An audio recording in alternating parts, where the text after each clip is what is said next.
First, before I turn to the very moving story we've heard from Tracy, and before I address myself to the points you made in your manifesto, can I just thank you? What you do is extraordinary. You give every day, every week, every month. You give in our communities, in your communities, a voice to the voiceless. You give help to the helpless. You give power to the powerless. And without you, I simply don't believe our country would be the diverse and, broadly speaking, tolerant community it is. And for that, we all owe you a huge debt of gratitude. So thank you very, very much. Yeah.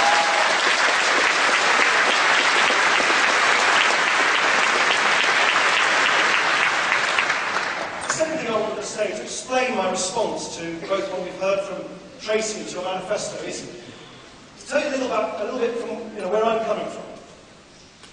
I'm a liberal. Now, a liberal believes that power should be dispersed. It should never be hoarded. The powerful should always be held to account, not allowed to do what they like. But the powerful, whether it's in economics or in politics, should constantly strive to give power, to give voice, to give help, to give support to other people. In other words, a liberal believes, quite simply, in fairness. Fairness is all about allowing every individual, every community in this country, represented in this hall, the ability, the power, the freedom, the opportunity to live out their aspirations, to help themselves, to help their families, to help their communities. A liberal is basically an optimist by nature. A liberal believes that if people are given the support they need, the resources they need, most of the time, most people will do the right thing.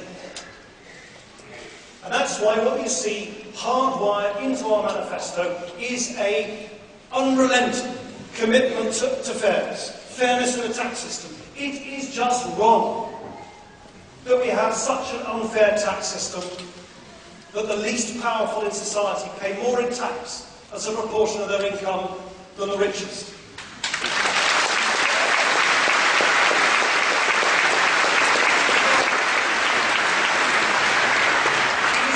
Plain wrong that a millionaire from the City of London can pay a lower rate of tax on their capital gains than their cleaner does on their wages. All of that must be changed. And we have a plan to make our taxes fair.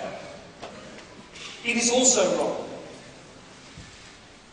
that despite all the money and good intentions, our schools are still not helping the children who need the most help.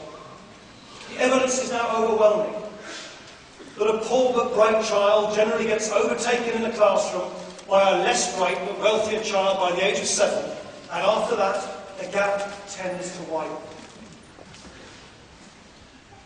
But the life expectancy of a child born in the poorest communities of our nation are still so grotesquely unfair. A child born in the poorest neighbourhood of the city where I'm an MP, Sheffield, today in 2010, will on average die a decade and a half before a child born just up the road in the wealthiest neighbourhood. That is wrong. It must change. That is why we are committed to more money for our schools, smaller class sizes, more one-to-one tuition, so that every child gets the fair start he or she deserves in life.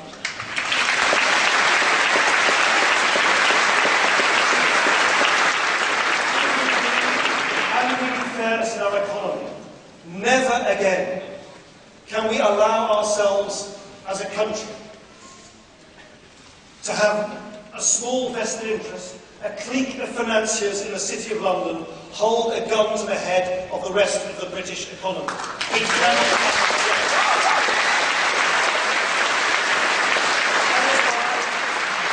and that is why I say to you it is time to separate casino banking from high street banking.